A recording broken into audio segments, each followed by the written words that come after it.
സർവേയിലൂടെ കേരളത്തിലെ സാധാരണക്കാരായ ജനങ്ങൾ ഏറ്റവും കൂടുതൽ പറഞ്ഞത് എന്താണോ അതാണ് ഈ ചോദ്യത്തിന്റെ യഥാർത്ഥ ഉത്തരം. അതിനായിരിക്കും ഏറ്റവും കൂടുതൽ മാർക്ക്. റെഡിയാണല്ലോ? സ്വാഭാവികമായും ആദ്യം പറയേണ്ട ആൾ ആരാണ് എന്ന് തിരഞ്ഞെടുക്കുന്നതിന് ഇവിടെ നമ്മുടെ മണ്ടനായ കമ്പ്യൂട്ടർ പുരുഷു തയ്യാറായിട്ടിരിക്കുകയാണ്. ഞാൻ 1 2 3 പറയും. ഏറ്റവും ആത്മാർത്ഥമായി മനസ്സുരുകി കൈകൂപ്പി പുരുഷുവിനെ പ്രാർത്ഥിച്ച് പുരുഷു എന്നെ അനുഗ്രഹിക്കണം എന്ന് പറയുക. ആ ഓക്കെ, ഇതിനെ ദൈവം ഒന്ന് കാത്തു വിട്ടേക്ക് കേട്ടോ, ഇനിയും വിളിച്ചു വെറുപ്പിക്കരുത്. അപ്പം ആദ്യം ആരാണ് തുറക്കേണ്ടതെന്ന് അറിയാൻ വേണ്ടി നമുക്ക് നോക്കാം. ഇതിലിപ്പോൾ ആര് തുറന്നാലും പ്രത്യേകിച്ച് വ്യത്യാസങ്ങളൊന്നും ഇല്ലാത്തതുകൊണ്ട് ഇതിൽ ഞാൻ തുറക്കാൻ പറയുന്നു. അങ്ങറ്റത്ത് നിന്നും ആദ്യം തുറന്നോളൂ. ഡി. Open D. രണ്ടാമത് പറയാനുള്ള അവസരമാണ് കിട്ടിയിരിക്കുന്നത്. ഇനി ആരാണ് തുറക്കേണ്ടത് എന്ന് നമുക്ക് നോക്കാം. ചേച്ചി തന്നെ തുറന്നോളൂ. എ. ഒന്നാമത് പറയാനുള്ള. ഇനി അടുത്തത് ആരാണ്? Vikram. Option B. Option B. നാലാമത് പറയാനുള്ള അവസരം കിട്ടി. ഇനി ലാസ്റ്റ് ആൻഡ് ഫൈനൽ ചേച്ചി പറഞ്ഞോളൂ. സി. മൂന്നാമത് പറയാനുള്ള അവസരവും കിട്ടി. ഇനി ചോദ്യം നമുക്ക് ചോദിക്കാം. ശ്രദ്ധിച്ച് കേൾക്കുക, അതിനുശേഷം കൃത്യമായ ഉത്തരം പറയുക. ആദ്യം ചേച്ചിയാണല്ലോ, രമണി ചേച്ചി. മലയാളി സ്ത്രീകൾക്ക് ഏറ്റവും ഇഷ്ടമുള്ള വസ്ത്രം ഏതാണ്? സെറ്റ് മുണ്ട്. സെറ്റ് സാരി. ഓക്കെ, നമുക്ക് നോക്കാം എത്ര പേര് പറഞ്ഞിട്ടുണ്ടെന്ന്. സെറ്റും മുണ്ടും 7% പേരാണ് പറഞ്ഞിരിക്കുന്നത്. അടുത്ത രണ്ടാമത് ആരാണ് ഉത്തരം ചോദ്യം ചോദിക്കേണ്ടത്? ഞാൻ. ശരൺ. മലയാളി സ്ത്രീകൾക്ക് ഏറ്റവും ഇഷ്ടമുള്ള വസ്ത്രം ഏതാണ്? ചുരിദാർ. ഈ രണ്ട് ചേച്ചിമാരെ നോക്കി പറഞ്ഞാണോ? അല്ല. നോക്കട്ടെ എത്ര പേരുണ്ടെന്ന്.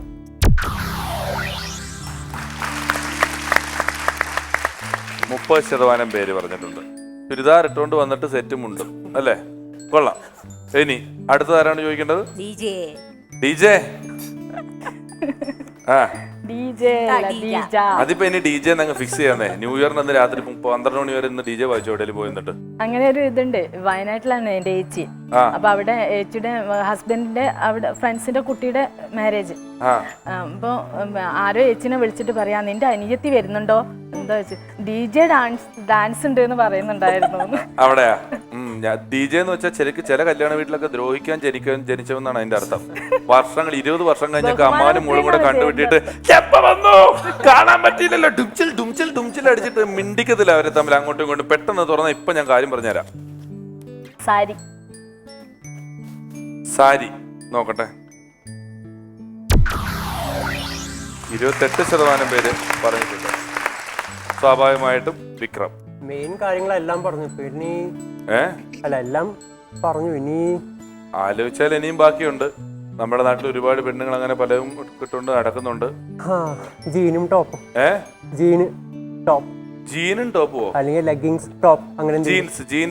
ജീൻ എന്ന് പറഞ്ഞത് ക്രോമോസോമുകൾക്കിടയിലുള്ള സാധനമാണ്.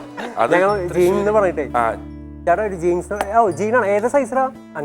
കുറെ വാക്കുകൾ ബ്രദർ ബ്രോ ആയ പോലെ, ലാപ്ടോപ്പിന് ലാപ്പ് എന്ന് പറയുന്നത് പോലെ, പിക്ചറിന് പിക് എന്ന് പറയുന്നത് പോലെ ജീൻസിന് ഇപ്പൊ ജീൻ എന്നായിട്ട് മാറിയിട്ടുണ്ട് അല്ലെ? എല്ലാം ലോപിച്ച് വന്നിരിക്കുകയാണ്. നോക്കട്ടെ എത്ര പേരുണ്ടെന്നുള്ളത്. ജീൻസ് 12% പേര്. എനിക്ക് ആ സി എന്താണെന്ന് അറിയാൻ ഒരു വല്ലാത്ത ആഗ്രഹമുണ്ട്. സിയും കൂടെ ഒന്ന് തുറക്കുക. നോക്കട്ടെ. നൈറ്റി. നൈറ്റി ആണ് ശരിക്കും യഥാർത്ഥ. കേരളത്തിലെ സ്ത്രീകൾ ഏറ്റവും കൂടുതൽ ഉപയോഗിക്കുന്ന നൈറ്റിയാണ്. പുറത്തേക്ക് ഇറങ്ങുമ്പോൾ അതിന്റെ കൂടെ ഒരു തോർത്തെടുത്ത് തോളത്തിടുന്നതാണ്. അത് എന്തിനാന്ന് എനിക്ക് ഇതുവരെ മനസ്സിലായിട്ടില്ല. നാട്ടുപുറത്തൊക്കെ മീൻകാരനൊക്കെ വന്നു കഴിഞ്ഞാൽ ഒന്ന് നിൽക്കണ അങ്ങോട്ട് തോർത്തും നൈറ്റിയും കൂടെ പോകുന്നത് വല്ലാത്ത കോമ്പിനേഷൻ ആണ് ഉപയോഗിക്കുന്നത്. അപ്പോൾ ഇതിനകത്ത് എന്റെ അടുത്ത ചോദ്യത്തിലേക്ക് പോവുകയാണ്. ആദ്യം ആരാണ് ഉത്തരം പറയേണ്ടത്? വാണി പുള്ളിക്കാരന്റെ ഭാര്യ. നീ എന്തിനാ ഉത്തരം പറയണത്? നന്ദിനി. അല്ല, പുരുഷ പറഞ്ഞില്ലല്ലോ. എന്നാ പുരുഷ പറയട്ടെ. ABCD വീണ്ടും വന്നു. ഇതിലാരാണ് ആദ്യം പറയേണ്ടത് എന്ന് തെരഞ്ഞെടുക്കാൻ വേണ്ടിയിട്ട് നന്ദിനി തെരഞ്ഞെടുത്തോളൂ. ഇത്തവണ ഞാൻ ഈ അവസരം നന്ദിനിക്ക് കൊടുക്കുകയാണ്. കഴിഞ്ഞ പ്രാവശ്യം ഏറ്റവും കുറവ് മാർക്കുകൾ മേടിച്ച രമണി ചേച്ചി തന്നെ ഇപ്രാവശ്യം തുറക്കട്ടെ. സി. 4ാമത് കിട്ടി. അവര് നോട്ടം നന്ദിനിനെ ഒരു ഒറ്റ നട തൃക്കണ്ണുണ്ടായിരുന്നെങ്കിൽ അതും കൂടെ തുറന്നു.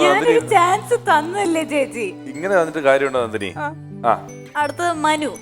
Option A. രണ്ടാമത് പറയാനുള്ള അവസരം കിട്ടി. അടുത്ത ആർക്ക് കൊടുക്കണം നന്ദിനി? നമ്മുടെ സ്വന്തം ഡിജെ ചേച്ചി. DJ B.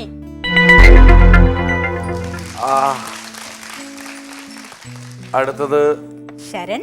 Sharan. Option D. D. 3. അപ്പം ഡിജെ ആണ് ഇത്തവണ ആദ്യം ഉത്തരം പറയാനായിട്ട് തയ്യാറായേണ്ടത്. ഓക്കെ, ശരിക്കും ഡിജെയുടെ ഫുൾ ഫോം എന്താണെന്നറിയാമോ? ഇതിങ്ങനെ ഞങ്ങളുടെ ഒരു പരിപാടി തമാശ മാത്രമല്ല, ഇടയ്ക്കിടയ്ക്ക് ഭയങ്കര ഇൻഫോർമേറ്റീവ് ആണ്. അപ്പൊ ചോദ്യങ്ങൾ ചോദിക്കും, ഉത്തരം പറഞ്ഞാൽ പ്രശസ്ത ഡിജെ ആയ പറഞ്ഞു കൊടുക്കൂ. ഡിജെ എൻവി. ആ, ഡിജെയുടെ ഫുൾ ഫോം എന്താണ് ചോദിച്ചത്? ഞാൻ എന്റെ പേരാണ് പറഞ്ഞു കൊടുത്തത്. അല്ല, എന്നാലും ഇരിക്കട്ടെ. Disk jockey. മനസ്സിലായില്ലേ? ഡിസ്ക് ജോക്കി എന്നാണ് ഡിജെ എന്നുള്ള വാക്കിന്റെ ഫുൾ ഫോം. ശരിക്കും ഡിജിറ്റൽ ജോക്കി എന്നുള്ളതല്ല, ഡിസ്ക് ജോക്കി എന്നുള്ളതാണ് കേട്ടോ. വിജെ വേറെ ജോലിയില്ല, അത്രേ ഉള്ളൂ. അപ്പൊ ചോദ്യം ചോദിക്കുകയാണ്, ഭർത്താവിന്റെ സഹായം ഭാര്യയ്ക്ക് ഇരട്ടിപ്പണിയാവുന്ന ജോലി ഏതാണ്? ഭർത്താവിന്റെ സഹായം ഭാര്യയ്ക്ക് ഇരട്ടിപ്പണിയാവുന്ന ജോലി ഏതാണ്? അടുക്കള ജോലി. അടുക്കള ജോലി. നോക്കട്ടെ എത്ര ശതമാനം പേര് പറഞ്ഞിട്ടുണ്ടെന്ന്. 30% പേര് പറഞ്ഞിട്ടുണ്ട്. അടുത്ത ആരാണ് നന്ദിനി? മനു. ഒട്ടും സമയം എടുക്കാതെ പറയൂ, അടുത്ത ആരാന്ന്? വീട് വൃത്തിയാക്കൽ. എത്ര പേരുണ്ടെന്ന് നോക്കട്ടെ. 22% പേര് അത് പറഞ്ഞിട്ടുണ്ട്. ശരൺ പറയൂ. തുണി അഴുവൽ. തുണി അഴുവൽ എത്രയാണെന്ന് നമുക്ക് നോക്കാം. തുണി കഴുകലാണേ. 17% പേര് അതും പറഞ്ഞിട്ടുണ്ട്. ഇനി ലാസ്റ്റ് ആൻഡ് ഫൈനൽ രമണി ചേച്ചി. തുണി തേക്കൽ. തുണി തേക്കൽ അങ്ങനെ ഒന്നും ഉണ്ടോ നോക്കട്ടെ. നമ്മുടെ സർവേയിൽ ആരെങ്കിലും പറഞ്ഞിട്ടുണ്ടോ നോക്കട്ടെ. തുണി തേക്കൽ. തുണി തേക്കും. രമണി ചേച്ചി ഭയങ്കര പ്രശ്നമായിക്കൊണ്ടിരിക്കുകയാണ്. തുണി തേക്കൽ പറഞ്ഞിട്ടില്ല. ബാക്കി രണ്ടെണ്ണം ഏതാണെന്ന് നമുക്കൊന്ന് തുറന്നു നോക്കാം. Open C. കുട്ടികളെ നോക്കൽ. അത് ഭർത്താവ് നോക്കിയാൽ ചിലപ്പോൾ വലിയ പ്രശ്നമാണ്. ഈ ഷോപ്പിംഗ് 10% പേരും പറഞ്ഞിരിക്കുകയാണ്. ഇനി ഈ റൗണ്ടിൽ ഒരു ചോദ്യം കൂടെ ഉണ്ട്. ഇതിൽ ആരാണ് വിജയിച്ചത് എന്ന് തീരുമാനിക്കാൻ പോകുന്നത്. ഒരുപാട് മാറി മറിച്ചിലുകൾ സംഭവിക്കാൻ സാധ്യതയുള്ള ചോദ്യമാണ്. ഇതിൽ ആരാണ് ആദ്യം ഉത്തരം പറയണമെന്ന് അറിയാൻ വേണ്ടി നമുക്ക് വീണ്ടും പുരുഷന്റെ അടുത്തേക്ക് പോവാം. നന്ദിനി തീരുമാനിക്കൂ, ആരാണ് ആദ്യം തുറക്കേണ്ടത്? ഒരു പ്രാവശ്യം ഞാനൊരു തെറ്റ് ചെയ്തു. ഞങ്ങൾ തന്നെ വലിയ തെറ്റ് ചെയ്തു. അടുത്തെടുക്കാം, നമുക്ക് പകരം വീട്ടാം. ഇപ്പൊ ആരെന്ന് പറ. രമണി ചേച്ചിക്ക് പറയണോ? രമണി ചേച്ചി തോറ്റിരിക്കുന്നോണ്ടാണ് സഹായിക്കുന്നത്. വേണം തെരഞ്ഞെടുത്തു. വേണോ? ആയിക്കോട്ടെ, എടുത്തോ. ഓക്കെ, ചേച്ചി തന്നെ. ബി. രണ്ടാമത് പറയാനുള്ള അവസരം കിട്ടി. ഇനി ആര് വേണം നന്ദിനി? ഇനി നമുക്ക് ശരൺ. സി. ആട്ടിക്കുളിരേ, ഇന്ന് ശരൺ കാലകം കേട്ടാ. ഇനി അടുത്തത് മനുചേട്ടാ. Option D. മൂന്നാമത് പറയാനുള്ള അവസരം സ്വാഭാവികമായിട്ടും ഓപ്ഷൻ എ. നാലാമത് പറയാനുള്ള അവസരം. ഇതാണ് ട്വിസ്റ്റ്. കഴിഞ്ഞ തവണ ആദ്യം പറഞ്ഞ ആളല്ലേ, ഇത്തവണ ലാസ്റ്റായി. ചോദ്യം ശ്രദ്ധിച്ചു കേൾക്കുക. അപ്പോൾ ആദ്യം പറയേണ്ടത് ശരണാണ്. ശരണെ ശ്രദ്ധിച്ചു കേൾക്കുക കേട്ടോ. ഇച്ചിരി കുനിഷമുള്ള ചോദ്യമാണ്.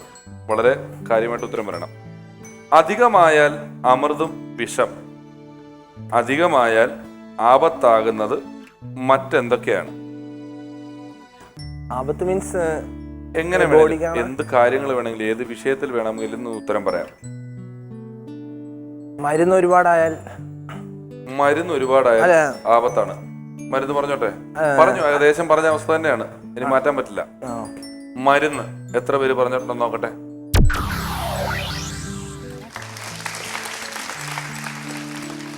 രമണി ചേച്ചി, അധികമായാൽ എന്താണ് വിഷയം? ഭക്ഷണം. നോക്കട്ടെ. എന്താ ഭാഗ്യം.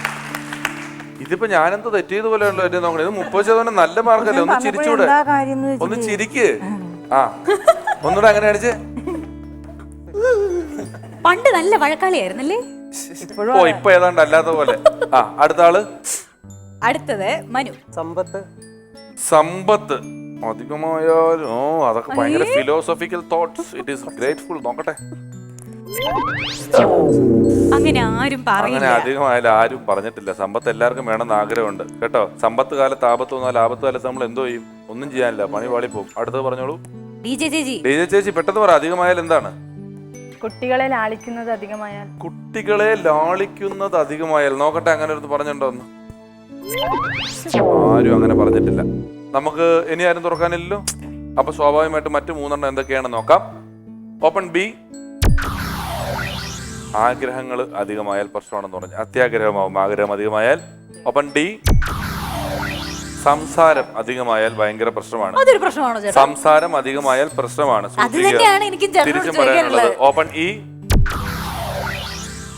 സത്യസന്ധത അധികമായാൽ പ്രശ്നമാണ്. ഇവിടുന്ന് ആദ്യം പോയ ആള് അതിന്റെ പ്രതിനിധിയായിട്ടാണ് ഇവിടെ നിന്ന് പോയത്. കണ്ടല്ലോ, പുള്ളിക്കും പ്രശ്നം കിട്ടി.